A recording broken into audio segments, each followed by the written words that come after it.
Mr. In the name of God, the compassionate, the merciful. General Assembly, at another occasion when I stand before you to address the same issue, the conflict in the Middle East. And not for the first time, developments on the ground have made me question the worth and utility of words in capturing the magnitude of the crisis. Yet not speaking about it would signal acceptance of the situation and abandonment of our humanity. And that I will not do. Our UN General Assembly was born 80 years ago, pledging to learn from, not repeat, history. The world vowed never again. However, for almost as long, Palestinians have been living through a cruel cycle of yet again, bombed indiscriminately, yet again, killed, injured, and maimed, yet again, displaced and dispossessed, yet again, denied rights, dignity, their basic humanity, yet again. So I must ask, how long? How long will it be before we find a resolution to this conflict, one that safeguards the rights of all sides and allows a level of normalcy in the lives of the families at its core? How long will it be before I stand before you and speak not of suffering and devastation in my region, but of prospect, prosperity, and potential? Sadly, this is not the only conflict in our world. And some may say that other wars are also devastating. But the Palestinian-Israeli conflict remains unique. It is the longest standing conflict in the world. An illegal occupation of a helpless population by a self-declared democratic nation, and a flagrant violation of repeated UN resolutions, international law, and human rights conventions. A failure that should have elicited outrage and action, especially from major democracies. Instead, it has been met with decades of inertia. My friends, the war in Gaza marks one of the darkest moments in this institution's history. But although it is today's horror, the injustice stretches back decades. The Palestinian-Israeli conflict has been on the UN agenda throughout its 8 decades of existence. How long will we be satisfied with condemnation after condemnation without concrete action? When it comes to the Palestinian-Israeli conflict, it seems that what unfolds in the halls of power is theory. The struggles and suffering on the ground is reality. For decades, we have seen several attempts to achieve a solution by interim agreements and temporary stopgaps, none that delivered on the end game. In fact, many would argue these processes served as a distraction as Israel grabbed more land, expanded illegal settlements, demolished homes, and displaced entire neighborhoods. Muslim and Christian holy sites in Jerusalem have been vandalized and desecrated by those under government protection. And throughout all these years, Israeli families, too, have not been able to live in true security because military action cannot bring the safety they need. Nowhere is that more evident than in Gaza. More than 60,000 Palestinians killed, 50,000 children injured or killed, miles of burnt out rubble, neighborhoods, hospitals, schools, farms, even mosques and churches in ruins, widespread starvation. And what we are seeing is only a glimpse, because never in our modern history has the lenses of international media been obstructed like this from capturing the reality on the ground. Almost 2 years in, and the cruelty of this military campaign continues unabated.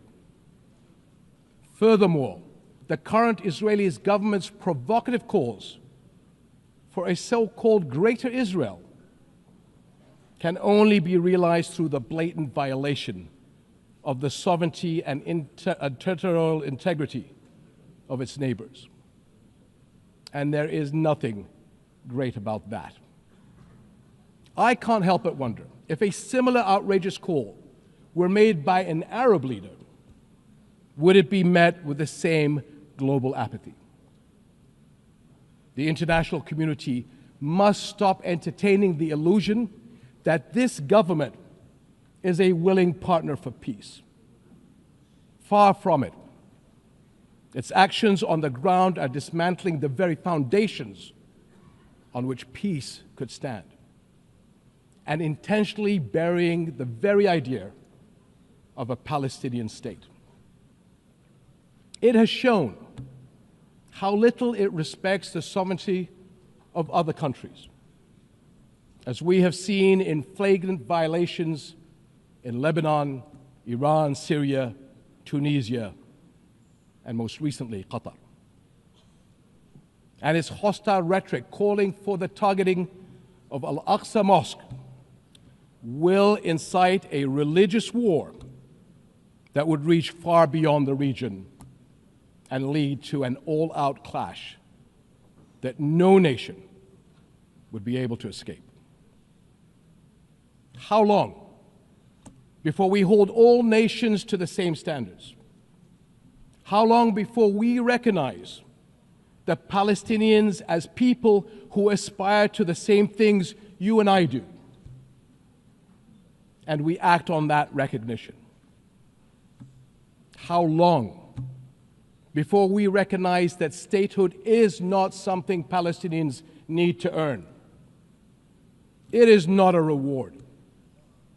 It is an indisputable right.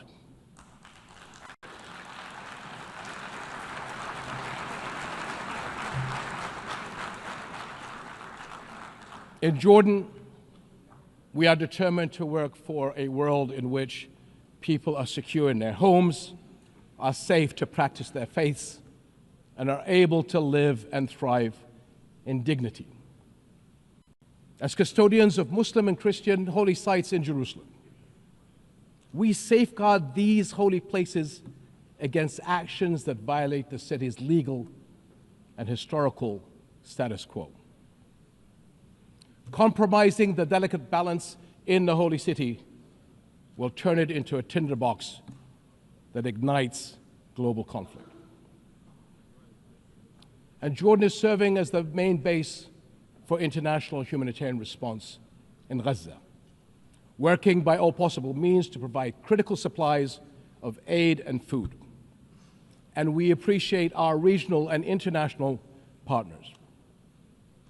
I'm also immensely proud of the many Jordanians, including men and women of Jordan Armed Forces, who are at the heart of this effort.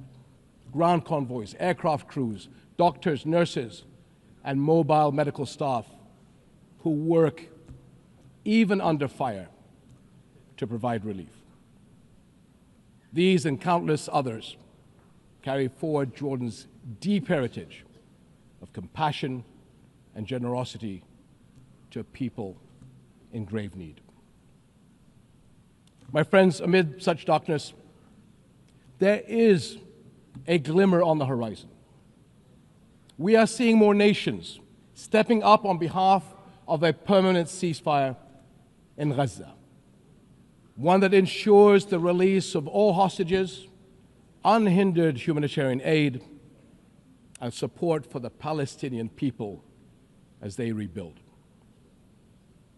We all know that force is no foundation for security. It is a prelude for greater violence. Repeated wars are teaching generations of Israelis and Palestinians that their only recourse is the gun. Security will only come when Palestine and Israel begin to coexist. Seems I have the same problem as President Trump. Begin to coexist side by side. This is the two-state solution, in line with international law and UN resolutions. An independent and viable Palestinian state with East Jerusalem as its capital, alongside a secure Israel living in peace with its neighbors. For almost a quarter of a century, this has been the promise of the Arab Peace Initiative, in which Arab and Muslim partners around the globe extended their hand. My friends, for the past 2 years, we have finally seen the world's conscience stirring in the courage of ordinary people from every walk of life and every corner of the globe, raising their voices as one and declaring, it has been too long.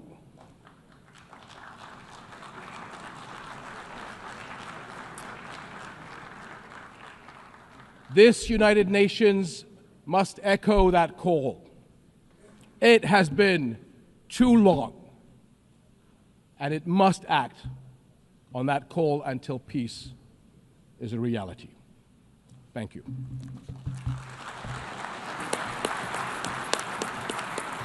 On behalf of the Assembly, I wish to thank the King of the Hashemite Kingdom of Jordan. The Assembly will hear an address by His Excellency Lee Jae-myung, President of the Republic of Korea. I request protocol to escort His Excellency and invite him to address the Assembly.